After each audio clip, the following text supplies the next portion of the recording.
As a legal matter, most national legislation prohibits complicity in the commission of a crime, and a number also allow for the minimum for criminal liability of business enterprises in such cases. And the goes on to explain that the weight of international criminal law jurisprudence indicates that the relevant standard for aiding and abetting is knowingly, quote unquote, knowingly providing practical assistance and encouragement that has a substantial impact on the commission of a crime. And some of the examples listed regarding complicity could be situations where a business um, a business enterprise is seen to benefit from abuses committed by others, such as when it reduces costs because of slave-like practices in its supply chain or fails to speak out in the face of abuse related to its operations, products, services, despite there being principal reason for it to do so. Even though enterprises have not yet been found complicit by a court of law for this kind of involvement in abuses, public opinion sets the bar slightly lower and can inflict significant reputational damage, especially in this age of social media and instant communication around the world. Um, Furthermore, the human rights due diligence process should uncover the risks of non legal um, or perceived, quote unquote, complicity, as well as legal complicity, and also trigger appropriate responses.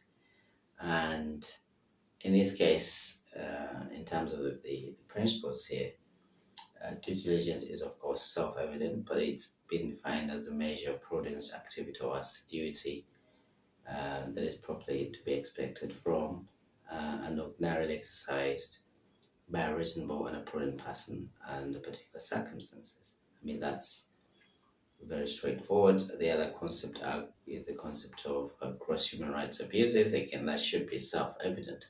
However, for purposes of completeness, um, the UN document goes on to say that there's no uniform definition of gross human rights violations in international law, but it lists some practices that would generally be included as such: genocide, slavery, and slave-like practices, summary or arbitrary executions, torture, forced disappearances, arbitrary and prolonged detention, and systemic discrimination.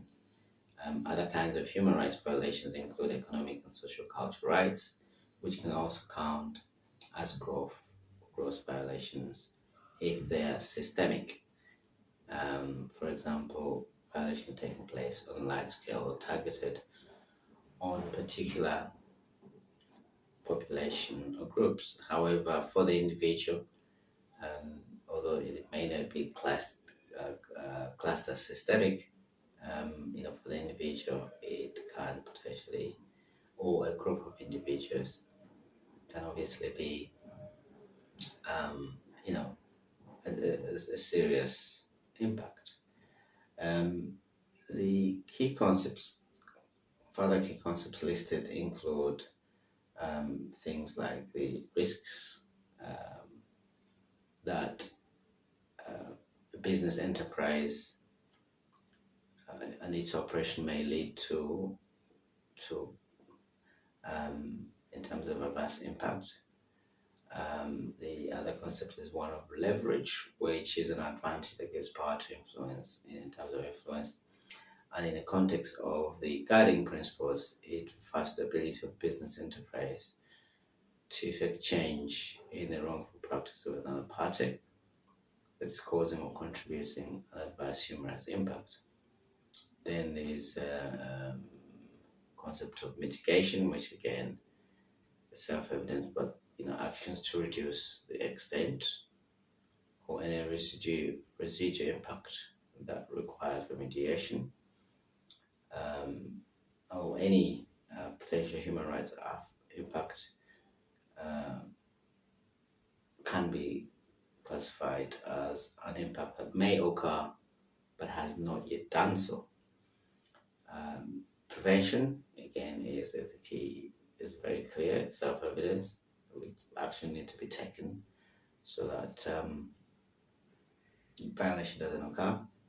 And remediation or remedy again refers to processes of providing remedy for an adverse human rights impact and the potential substantive outcomes that can counteract or make good the adverse impact.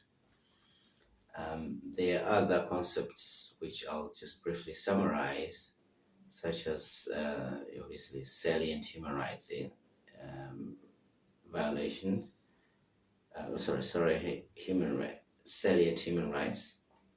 And in the context of a business enterprise are those that stand out as being at most risk, which will typically occur according to the sector.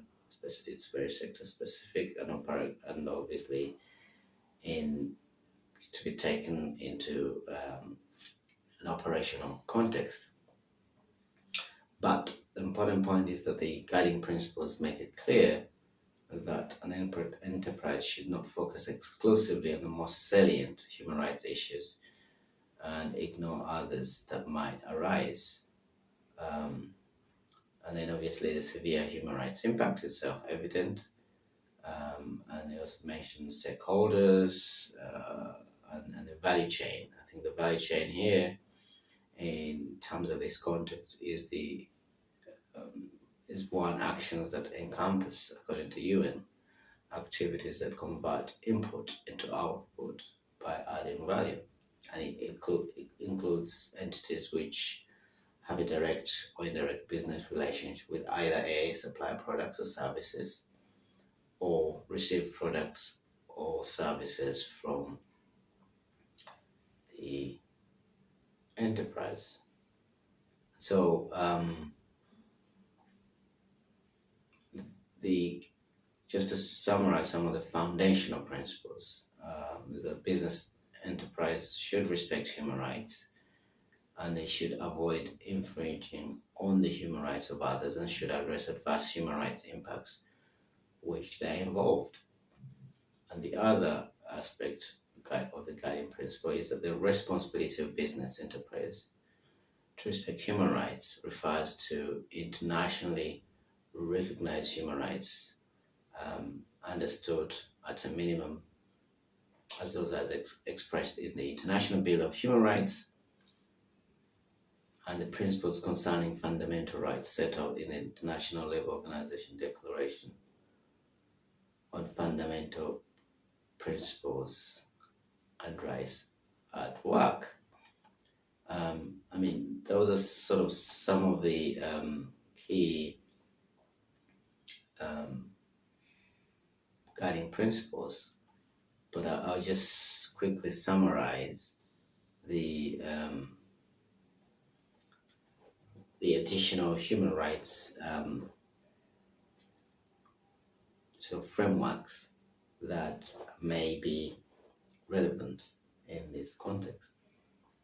So we have the International Convention on the Elimination of All Forms of Racial Discrimination, the International Convention on the Elimination of All Forms of Discrimination against Women, the rights of the child, the protection of the rights of all migrant workers and members of their families, the Convention on the Rights of Persons with Disabilities, the United Nations Declaration on the Rights of Indigenous Peoples, the Declaration of the Rights of Persons belonging to national, ethnic, religious, and linguistic minorities. And generally, in sort of most instances, these rights, the rights in these instruments are associated with individuals in the specific groups they address.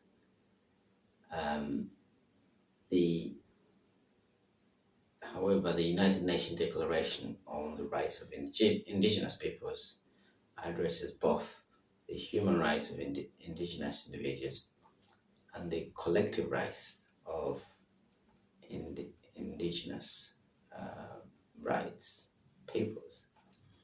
I mean that's a very important point to make.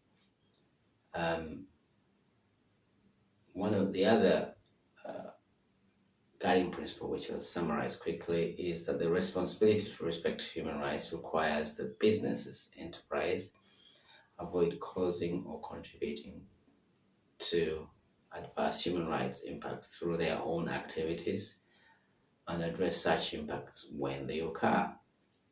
B, they seek to prevent or mitigate adverse human rights impacts that are directly linked to their operations, products or services, but their business relationships, even if they have not contributed to those impacts. And so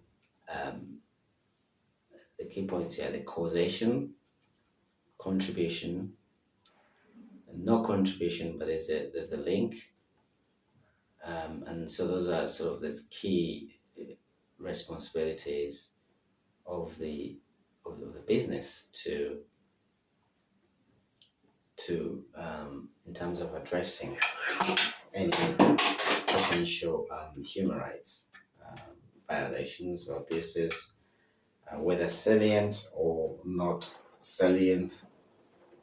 And as we've sort of seen from the United Nations document, this covers a number of areas ranging from disability, indigenous people, practices that may not be necessarily direct, but are also linked either through input or value chain, and so on, so and so forth.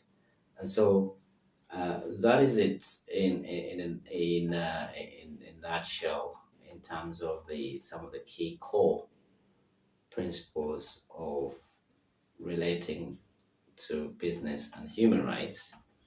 I mean, it's a very sort of wide subject, which we can't cover here in one go, but it's a subject, nevertheless, that is very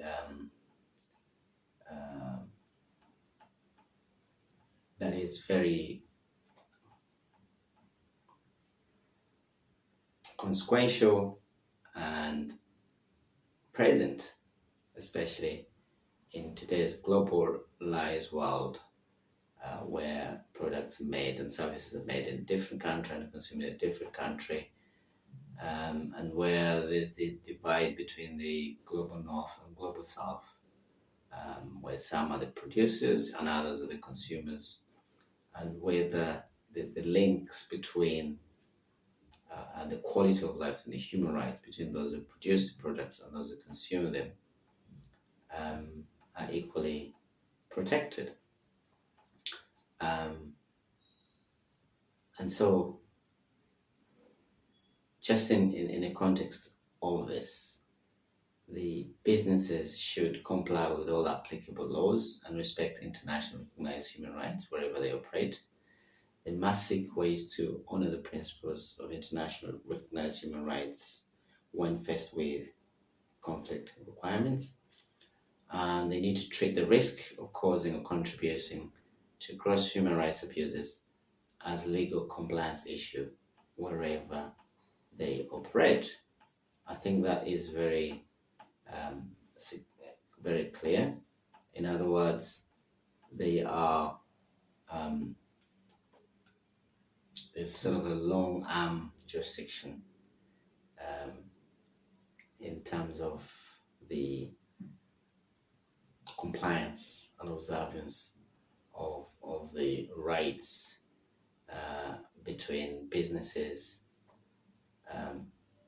and human rights, ensuring that business observe human rights protections. And also there's some key questions set out just to leave you with, and what a business should ask themselves. One is that, is there a need to sequence responses to any adverse human rights impacts that the business have identified, or are they such that they can address them in parallel? I mean, that's self-evident. And the other thing is, if there is a need to prioritize in order to sequence our responses, is there a mean of assessing the severity of the impact? The other question is, are there systems or that exist to assess severely the impacts, to take into account scope, scale, and the possibility of remedial action?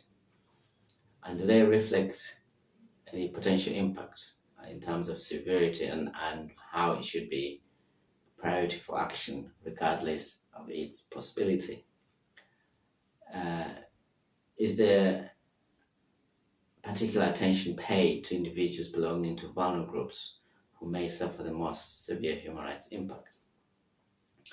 Do they identify situations where there is a delay in responding to an actual impact, which may make it harder to remedy? And once the most severe human rights impacts have been assessed, are there systems that automatically move on to the next most severe impacts once those have been addressed? So that is some of the key points that the businesses should be asking themselves in terms of their human rights duties, especially in this day and age where the issues around environment, human rights protections, in terms of freedom of association, the slavery issues, the liberty and security of the person, the human treatment, imprisonment for contractual obligations, the right to freedom of movement, the due process when facing severe state expulsion, for example, expulsion, fair trial, free from retroactive criminal law. It's a very long list that is sort of listed in the International Covenant on Civil and Political Rights, the International Covenant on Economic and Social and Cultural Rights, and also some of the conventions related to the International Labour Organization or labor-related issues, such as the right of association and the right to organize, collective bargaining, forced labor conventions, the remuneration conventions, minimum age convention,